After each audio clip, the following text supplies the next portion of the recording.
नमस्कार साथियों, हिंदी स्टेनो बढ़ोत वाले चैनल में आपका हार्दिक स्वागत है। आज के डिक्टेशन रामधारी गुप्ता खंड 2 से प्रतिलेखन संख्या 88 90 वर्ड पर मिनट की स्पीड से होगी। तो आइए शुरू करते हैं। डिक्टेशन शुरू होगी 5 सेकंड बाद।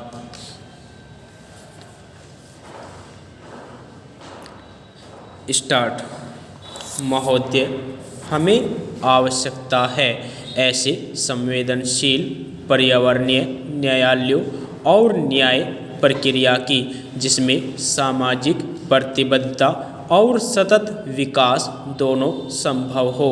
सभी प्रक्रियाओं को तेज करने, मॉनिटर करने और निगरानी के लिए एक शक्तिशाली उत्प्रेरक पर्यावरणीय लोकपाल पद्धति की आवश्यकता है जो पर्यावरण सुरक्षा के सक्रिय प्रहरी की भूमिका निभा सके और जिसमें उच्चतम न्यायालय के अतिरिक्त अन्य न्यायालय का हस्तक्षेप न हो सके, जो राजनीतिज्ञों की पहुंच के बाहर हो।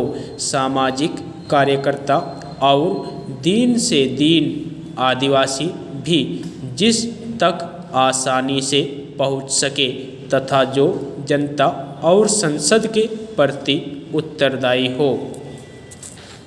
लोकपाल पद्धति का ढांचा कार्यविधि ऐसी होनी चाहिए कि वास्तव में पर्यावरण सुरक्षा संबंधी संरक्षण तथा जीवन मंडल की अखंडता बनी रहे। अति प्राचीन उपनिवेशवादी जटिल और मूल व्यवस्था से प्रबंध कौशल, वैज्ञानिक साधन, नए नए प्रयोग करने और नई परिस्थितियों के अनुकूल बनाने की क्षमता के अभाव में प्रौद्योगिक आतंकवाद और उन नई चुनौतियों का मुकाबला करना संभव नहीं है जिनका सामना इस उपग्रह पृथ्वी और इसके निवासियों को करना पड़ रहा है।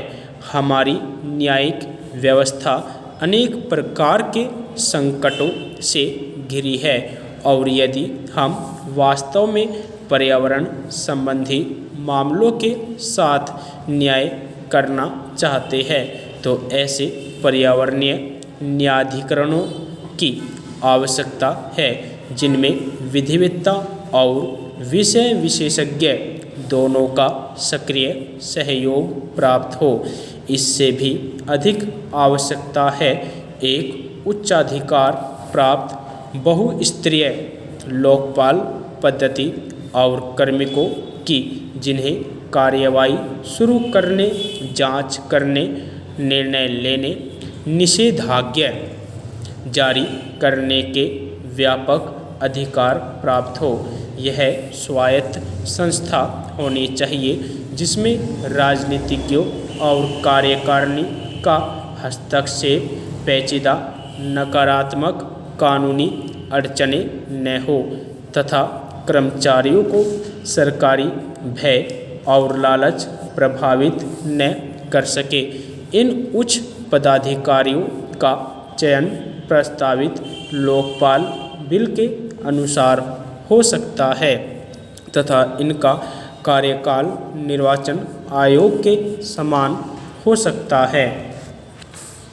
आम नागरिकों और सामाजिक कार्यकर्ताओं के लिए इन उच्चाधिकारियों तक पहुंचने में कठिनाई नहीं होनी चाहिए और आवश्यकता पड़ने पर उन्हें निःशुल्क कानूनी सहायता उपलब्ध कराई जानी चाहिए। सूचना प्राप्त करने की स्वतंत्रता अमेरिका के कानून की तरह स्पष्ट हो और कानून लागू करने का सांविधिक अधिकार इन अधिकारियों को प्रदान किया जाए ताकि इसके अभाव में पर्यावरणीय न्यायालय संस्था का नैतिक पतन न हो।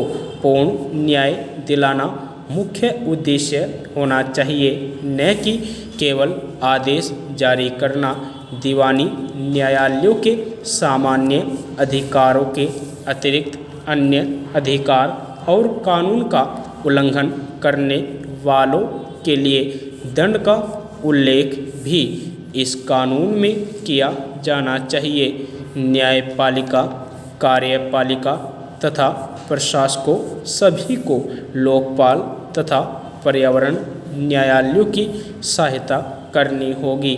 इसके लिए शायद संविधान में संशोधन आवश्यक होगा। इस विषय में सभी राजनीतिक दलों के सहमत होने के बाद संविधान कोई कठिन समस्या नहीं होगी। तकनीकी मामलों में केवल खंडपीठ पूरी तरह न्याय नहीं कर सकती। इसके लिए इस क्षेत्र में सक्रिय कार्यकर्ताओं की सहायता आवश्यक होगी। यदि आपको डिक्टेशन अच्छी लगी हो तो हमारे चैनल को सब्सक्राइब करें तथा वीडियो को लाइक व शेयर भी करें। धन्यवाद।